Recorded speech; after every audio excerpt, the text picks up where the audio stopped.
그렇게 저희는 알콩달콩 지냅니다.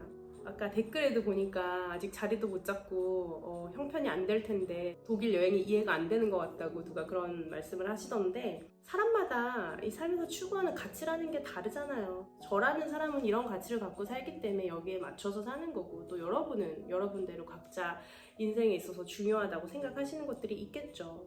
우리의 삶은 한정적이고 쓸 수 있는 자원, 에너지도 한정적이잖아요. 돈도 그 중에 하나고. 그래서 당연히 자기 인생의 가치관에 맞게 이렇게 프리오리티를 정해서 하나씩 위에서부터 우선순위대로 해나가면서 사는 게 맞는 거죠. 저의 경우에는 가족, 사랑, 이런 함께 보내는 시간들, 추억들, 이게 우선에 있기 때문에 그렇게 사는 거고요.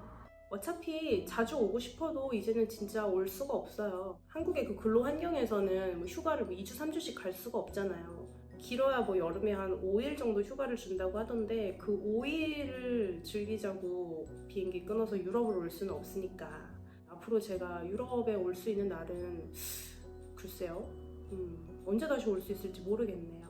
그리고 아이도 14살 이후부터 비행기를 혼자 탑승할 수가 있대요. 근데 비니가 지금 만 10살이잖아요.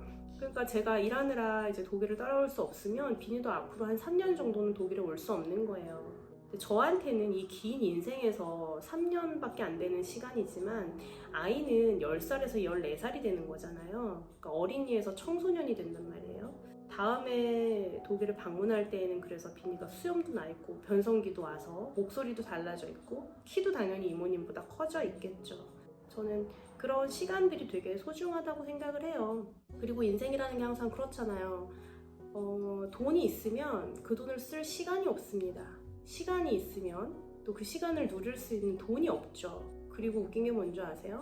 시간과 돈이 다 있으면요, 그때는 이제 건강이 허락치 않는다거나 내가 만나고자 했던 사람이 이 세상에 존재하지 않는다거나 갈 곳이 없어집니다. 그게 인생이에요. 그래서 자기가 갖고 있는 자원을 잘 활용을 해야 돼요. 모든 건 다 변하게 되어 있고, 그 중에서도 특히 인간관계, 그리고 사람이라는 게 그렇죠. 인간관계도 식물을 가꾸는 거하고 비슷해서 물을 주고 햇빛을 주고 제때 사랑을 주지 않으면 시들어요. 그리고 한번 시든 건 다시 되살리기도 어렵고, 그래서 가꿀 수 있을 때 온 마음을 다 해서 가꿔야 되고요. 그리고 저는 항상 머릿속에 이렇게 죽음을 염두에 두고 산다고 했잖아요.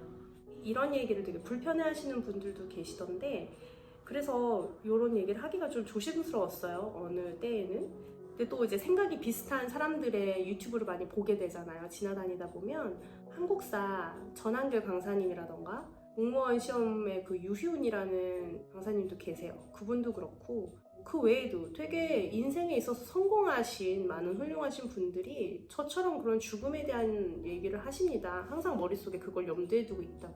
그래서 오늘을 최선을 다해서 사신다는 거예요. 내일 어떻게 될지 모르니까. 그래서 저도 이제 용기를 갖고 좀 얘기를 하자면, 저는 항상 그런 생각을 합니다. 아무도 모르는 거예요, 오늘 저녁에 무슨 일이 있을지. 저희 시할머님도 마찬가지잖아요. 제가 슈바르츠발트에 있는 시댁에서 크리스마스를 보내고 가는 길에 핸드폰 충전기를 놓고 왔어요, 우리 그 시할머님 댁에. 그래가지고 고속도로 진입하기 직전에 차를 돌려서 다시 할머님 댁에 가가지고 그걸 챙겨오면서 차 한 잔을 더 마시고 와요. 근데 그때 이모님이 물어보셨어요. 그냥 갈까? 아니면 다시 돌아갈까? 그래서 제가 그랬죠. 무조건 다시 돌아가야 된다고. 그거를 택배로 물론 보낼 수도 있어요. 그렇지만 할머님을 한 번 더 볼 수 있잖아요, 차를 돌리면. 근데 사람 일은 어떻게 될지 모르는 거죠. 더군다나 8순이 넘으신 할머니 연세에서는 한 번 더 볼 수 있으면 저는 보는 게 맞다고 생각을 했고, 그래서 그때 차를 돌려서 할머님을 다시 뵙고 차를 마셨고, 그게 우리의 마지막이었어요. 그러고 나서 2달 뒤에 돌아가셨으니까. 인생이라는 게 그런 거거든요. 그리고 이제 사람은 한 번 경험을 하면 거기에서 배우는 게 있어야 되잖아요. 저는 12살 때 우리 강아지의 죽음을 통해서 모든 생명에는 끝이 있고, 죽고 나면 다시 만날 수 없는 것이고, 함께 했었던 시간도 되돌릴 수가 없는 거구나 라는 거를 그때 깨달았습니다. 12살 때. 아이들이 생각보다 굉장히 철학적이에요, 여러분. 그래서 항상 그게 마음 안에 있었고, 무의식 안에 들어 있었던 거죠. 어리니까 뭐라고 말로 표현을 할 수는 없는데 마음 안에 항상 그게 있었어요. 그런 되게 근본적인, 원초적인 삶에 대한 그런 통찰? 그런 게 여기 있었고, 이제 나이 먹고 이렇게 살아가면서 이혼을 겪고 또 하면서 사람들이 굉장히 많은 약속을 하고 살지만 우리 나중에 뭐 아이도 뭐 둘, 셋 더 낳고 뭐 강아지도 키우고 2층 집으로 이사도 가고 뭐 이렇게 살자 했던 많은 약속들이 있잖아요. 근데 헤어지고 나니까 그런 것들이 다 공중에 흩어지는 의미 없는 말들이었고, 결국 남는 건 함께하는 시간들이었거든요. 플러스 이제 나이를 먹어가니까 주변에 아프고 돌아가시는 분들이 하나 둘씩 또 생기잖아요. 이제 저희 엄마도 암을 앓았고 엄마의 건강 상태도 그렇게 좋지가 않아요. 잘 관리를 하고 계시지만 그래도 아프신 분입니다. 또 시할머님 돌아가신 즈음 해서 그때 돌아가신 분들이 되게 많았어요. 제 친한 친구 중에서도 하나가 아버지를 잃었고, 건너 아는 친구들도 2명이나 또 부친상을 당했고요. 나이가 어린데 사고사로 간 친구도 있고요. 이제 부고를 하나씩 듣는 거죠. 나이를 먹어갈수록. 그럴 때마다 그런 생각을 해요. 오늘 하루도 내가 사랑하는 사람들을 잃지 않고 보낸 이 날이 얼마나 소중한가. 그래서 늘 그런 생각을 하면서 살아요. 되게 귀한 거구나, 이 시간이. 그리고 만날 수 있을 때 만나둬야 되는구나. 갈 수 있을 때 가둬야 되고. 그래야 후회하지 않는 삶을 살 수 있겠구나. 그래서 한동안은 제가 그런 생각도 해봤어요. 나는 염세적인 사람인가? 되게 부정적인 인간인가? 왜 항상 죽는 거에 대한 생각을 할까? 그랬었거든요. 근데 제가 이렇게 뭘 보다 보니까 의사나 간호사 또는 장례업에 종사하시는 분들, 그러니까 늘 생사가 오가는 그런 기로에 서서 직업적으로 일을 하시는 분들 있잖아요. 그분들이 저처럼 생각을 하고 사시더라고요. 호스피스 병동 이런 데서 일하시는 분들. 그러니까 삶과 죽음이 하나라는 걸 그분들은 너무나 잘 아시는 거예요. 그래서 제가 생각하고 가치를 두고 사는 것들이 일치하더라고요. 물론 저는 그런 업종에 종사를 해본 적은 없지만 저도 이제 그런 계열의 사람인 거죠. 딱히 경험하고 보지 않았어도 이렇게 주변을 지켜보면서 알게 되는 그런 것들. 그래서 저는 지금은 되게 자연스럽게 생각을 해요. 그런 저에 대해서. 늘 죽음을 염두에 두고 사는 거. 그리고 그렇잖아요. 빛이 있으면 어둠이 있듯이 어둠이 있기 때문에 또 빛이 빛나는 것처럼 우리의 인생도 끝이 있기 때문에, 유한하기 때문에 이 삶이 아름다운 거거든요.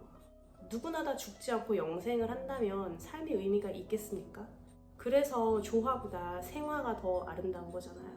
언젠가는 지기 때문에. 네. 그래서 저는 올 겨울에 이렇게 독일에 방문을 한 겁니다. 그리고 비니가 정말 좋아해요. 저야 뭐 살던 나라로 돌아온 거고 우리 부모님 품으로 다시 돌아온 거지만 비니는 자기가 나고 자란 땅을 떠난 거잖아요. 10년 동안. 얼마나 독일이 그립겠습니까? 낯설고 어렵고. 근데 엄마가 좋아하고 엄마의 나라니까 따라온 거고. 그래서 와서 힘겹게 이렇게 8개월 잘 적응을 하고 살았는데 비니한테도 선물이 필요하지 않겠어요? 나름 얼마나 고단했겠습니까? 그래서 비니한테 좀 휴식의 시간을 주고 싶었고, 돈이라는 것도 그래요. 얼마든지 자기가 조절을 할 수 있는 겁니다. 내가 중요하게 생각하는 걸 우선적으로 하고 나머지 것들은 좀 미루거나 덜 하는 거죠. 저 같은 경우에는 비니 학원을 좀 덜 보내고요. 대신 그 돈을 모아가지고 독일에 있는 가족들과 좋은 시간을 보낼 수 있게 이렇게 쓴 거예요. 그리고 말씀드렸다시피 이제 내년에 제가 돈을 벌기 시작하면 그땐 돈이 있겠지만 시간이 없기 때문에 오고 싶어도 못 오거든요.